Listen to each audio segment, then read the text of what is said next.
Guys কালকে তো ঈদ আর আজকে এখন আমি পড়তে বসে গিয়েছি হলো মেহেন্দি। এখন রাত 10টা বাজছে, তো একটু আমাকেও পড়াইস একটু। তুই খালি একলা পড়বি নাকি? এখন আমি রেডি হচ্ছি, আমাকে পড়াস? মাকে পড়িয়ে দিই তারপরে আমি পড়বো। হ্যাঁ আমাকে পড়াও, আমাকে একটু গাইস পড়াবে। মেহেন্দি পড়তে পড়তে মনে হয় আমি সেই জন্য মোবাইলের সামনে আসলাম যেন এখানে বারণ না করতে পারে। রাত 12টা 1টা বেজে যাবে আমার বোধহয় মেহেন্দি। তাড়াতাড়ি পড়াতে বলেন আপনারা। পাগলের মতো কেন করছো? ঠিক আছে এখন তোমাকে মেহেন্দি পড়াই। তোমাকে একদম সিম্পল পড়াবো, যে এখানে গোল আর এগুলা এগুলা এখানে এখানে সিম্পল সিম্পল নাকি ডিজাইন করবো? গাইস আমাকে চিনতে পারছেন? ডিজাইন করবো? হ্যাঁ হ্যাঁ গাইস আমাকে চিনতে পারছেন? হ্যাঁ হ্যাঁ বলছে। আমি সেই সাবানা খাতুন। পাগলি আছে অ্যাড নরমাল মনে হয়। এটা মুক্তার মা। মুক্তার মা বলে আমি, তুমি মুক্তার মা? হ্যাঁ আমি হচ্ছি মুক্তার মা, মানে এই মেয়েটার মা, মৌসুমীর মা। হ্যাঁ সরি, আমাকে মুক্তা বলে চিনিই না। তো গাইস এই তো মাকে একদম সিম্পলভাবে 2 হাতে মেহেন্দি পরিয়ে দিলাম।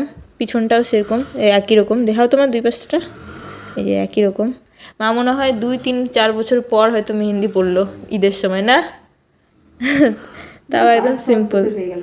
হ্যাঁ আমি তো মনে হয় মেহেন্দিও পরি না 10-12 বছর ধরে, বা কোনো নতুন ড্রেসও পরি না। কিনো না, কিনো ঠিকই কিনো, নাইটি টাইটি কিনো, এমনি শাড়ি টাড়ি কিনো না। তবুও অনেক সময় কিনিও না, অত নয়।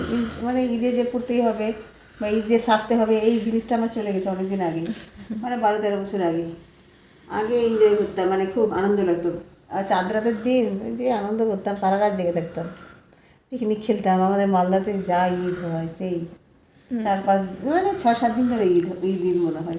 আর এখানে 10টার দিকে ঈদ শেষ, সকাল 10টার দিকে ঈদ শেষ। আজকে দেখ মালদা থেকে কি একদম মানে রং, মানে এমনিতেই তোর ইচ্ছা করবে যে একদম মানে এই মানে গান বাজনা লাইটিং, কিন্তু গান বাজনা করতে লাগে না, কিন্তু আনন্দ না করলেও হয় না, বুঝলি?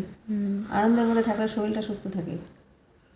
তো লাইটিং টাইটিং করে খুব সুন্দর সাজায়, সবাই দেখতে যাবে, সাজবে গুজবে। পাশ দিয়ে বাবা নাক ডাকতেছে, এত জোরে জোরে ঘুমিয়ে গেছে বাবা। এখন বোধহয় 10:30 11টা বাজে রাত্রিবেলা। তাড়াতাড়ি তুই দিয়ে তাড়াতাড়ি ঘুমা, আবার সকাল সকাল উঠতে হবে। কিন্তু রাত 12টার দিকে মেহেন্দি পড়তে লেগে গিয়েছি, এতটুকু পড়া হলো। জানি না 2 হাতে পড়তে আমার কতক্ষণ টাইম লাগবে, হয়তো 1টা 2টা বেজেই যাবে রাত।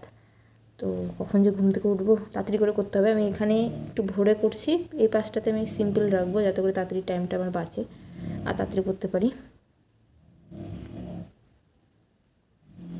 মেহেন্দি পড়তে পড়তে তো রাত 1টা বেজে গিয়েছিল, আর তোমাদের সম্পূর্ণ ভিডিওটা দেখাতেও পারিনি, কারণ কালকে রাত্রে ঝড় বৃষ্টি হচ্ছিল বলে কারেন্ট চলে গিয়েছিল, তো আমি আর শ্যুট করিনি। আজকে সকালবেলা এটা আমি রিমুভ করে দেখাচ্ছি।